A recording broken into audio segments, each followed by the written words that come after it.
النهاردة هنتكلم عن الكرتونات القديمة والجديدة والفرق ما بينهم وليه الناس كارهة كل الكرتونات اللي في الحقبة الزمنية الجديدة دي ودايما بيحبوا الحاجات القديمة. فخلينا نبتدي مع أول كرتون اللي أثار ضجة كبيرة جدا في الفترة الأخيرة دي وهو سكوبي دو.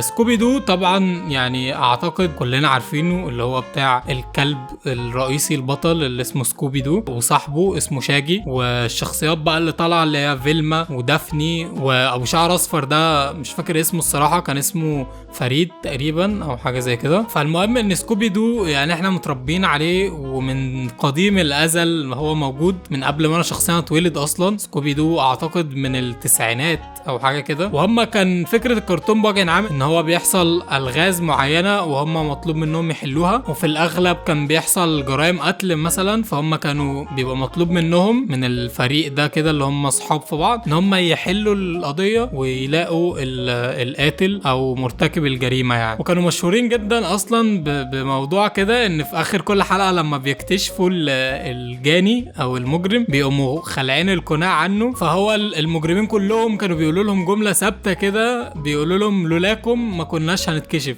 المهم بقى ان سكوبي دو اتطور على مدار الزمان وحصل له اكتر من تطوير، يعني هو ما تمش اعاده انتاجه مره واحده، لا ده هو تقريبا كان كل سنة او كل كام سنة كده كانوا بيعملوا سلسلة جديدة من سكوبي دو، سواء بقى مسلسلات سواء افلام اصلا، وكانوا دايما بيعيدوا تطوير الشخصيات. بس هي الفكرة ان هم كانوا محافظين على الستايل العام للكاركتر، يعني حتى لو عايزين يطوروا ويواجبوا الحدث وكده بيبقى فيه زي نسب ثابتة بيحافظوا عليها في اشكالهم، في طريقة تعاملهم، في الستايل، في الحاجات دي. اللي حصل بقى مؤخرا واللي عمل مشكلة كبيرة جدا ان هم غيروا معالم الشخصيات كلها، هم حرفيا يعني محوا كل حاجة ممكن تتخيلوها عن الشخصيات دي، عملوا شخصيات جديدة تماما. اساسا هم خدوا شخصية واحدة من الفريق ده اللي هي فيلما وعملوها هي البطل بتاع المسلسل الجديد كله. المسلسل كله بيتمركز حوالين شخصية فيلما دي، وبقية الشخصيات التانيين اللي هم كانوا المفروض ابطال اكتر منها اساسا طالعين مجرد مساعدين كده ليها. فدي اول حاجة اساسا الناس استغربتها، اللي هو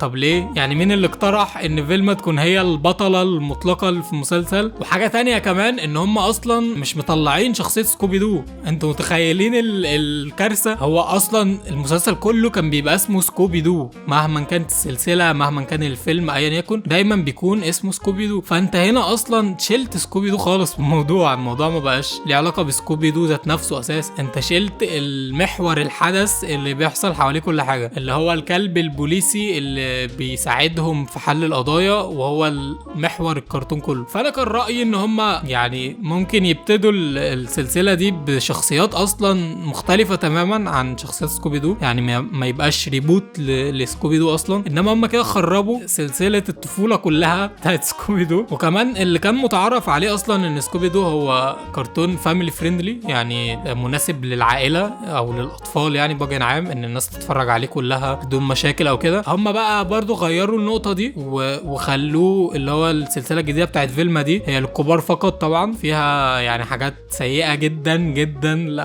لأبعد الحدود، ما انصحش اي حد يشوفها بصراحة. انا عن نفسي يعني اتفرجت بالظبط على اول كام دقيقة من الحلقة الاولى وما كملتش خالص بسبب يعني الحاجات السيئة اللي لقيتها زيادة عن اللزوم قوي في المسلسل وبدون مبرر. فانا مش فاهم ده ليه بصراحة هم حولوه لكرتون للكبار فقط. اصلا بره في امريكا هم عمالين يتكلموا عن الموضوع ده قوي في كل حتة، والتقييم اللي واخده المسلسل على المواقع سيء جدا، لدرجة ان سمعت ان هو وصل ان هو مصنف عالميا من اسوأ 3 كرتونات في العالم. انتوا متخيلين؟ ففعلا الموضوع بهذا السوء. نخش على المسلسل اللي بعد كده واللي هو المحبب لقلبي جدا بشكل شخصي يعني، وهو تين تايتنز. تين تايتنز مسلسل برضو من قديم الازل انا متربي عليه، انا شخصيا كان بيجي على MC3، وانا هنا طبعا بتكلم عن تين تايتنز الاساسي اللي هو الاجزاء الاولى خالص. كان الابطال كده تحس ان ليهم هيبة كده وشخصياتهم قوية ومرسومة بستايل كده حتى شبه الانمي شويه، فكان حاجه جامده جدا وفخمه جدا لاقصى درجه. طبعا الشخصيات معروفه، يعني هو كان روبن ده هو البطل بتاعهم كلهم، وكان معاه ستار فاير البنت دي اللي بتطير، وكان في بيست بوي وسايبورج،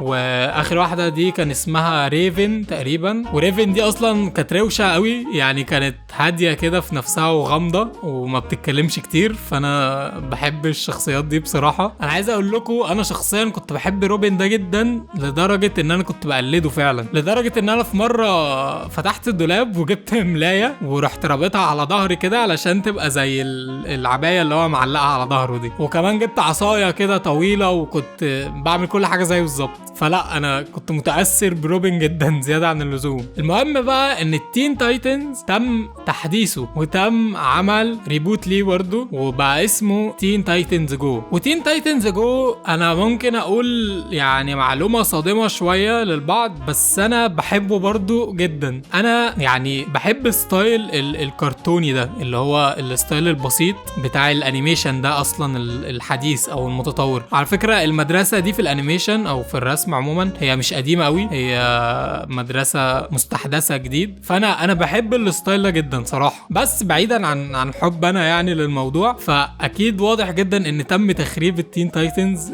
بشكل رسمي، لان هم غيروا برضو معالم الشخصيات خالص. يعني كل واحد بقى بيتصرف بطريقه غير اللي كان بيتصرف بيها في الكرتون الاولاني في الاجزاء الاولانيه. فبالنسبه للبعض التين تايتنز جو نسخه سيئه جدا من تين تايتنز الاساسي، بس بالنسبه لي انا بصراحه لا، انا مش متضايق خالص، بالعكس يعني انا عاجبني الستايل ده الى حد كبير، وما زلت لحد دلوقتي تين تايتنز جو ده هو من كرتوناتي المفضله اصلا، اللي انا بحب اقعد اتفرج عليها وانا باكل مثلا او وانا بعمل اي حاجه. الكرتون اللي هنتكلم عنه بعد كده كلنا كنا بنتفرج عليه طبعا، بس الولاد دايما بينكروا حاجه زي دي، رغم ان بصراحه كنا بنتفرج عليه عادي، وهو فتيات القوه. فتيات القوه كان معمول للبنات طبعا باين من اسمه يعني، بس هو كان مشهور جدا ومنتشر في كل حته، لدرجه ان الولاد كمان كانوا بيتفرجوا عليه عادي. فطبعا احنا عارفين فتيات القوه القديم اللي هم كانت اساميهم بلوسوم وبابلز وباتر كاب. بلوسوم طبعا هي كانت قائده الفريق او هي الكاركتر الرئيسي فيهم، وبابلز كانت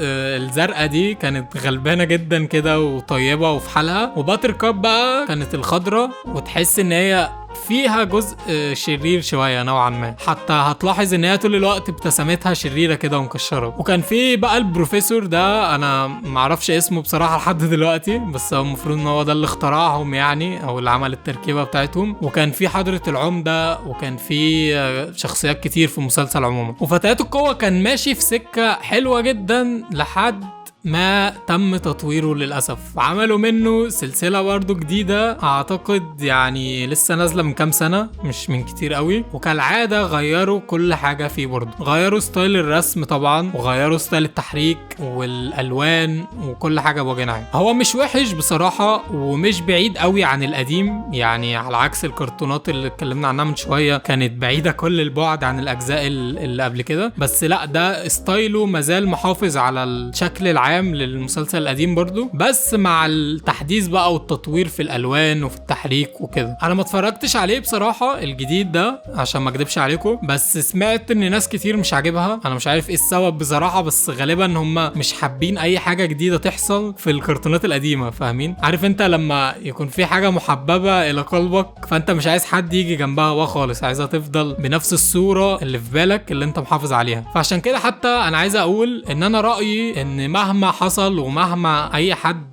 من شركات الانتاج حاول ان هو يحافظ على الستايل القديم لما يجي يعيد اي كرتون مثلا، برضو الناس هتفضل تنتقد وهيفضل مش عاجبها، لان زي ما بقول لكم الواحد بيبقى طول الوقت عايز يحافظ على نفس الصورة اللي هو كان شايفها زمان او اللي هو اتربى عليها وتعود عليها. فما بيحبش ابدا ان حد يخرب له الصورة دي، ولا ان هو يشوه الحاجة اللي هو كان متعود عليها. شكرا جدا انكم اتفرجتوا، واشوفكم الفيديو الجاي ان شاء الله.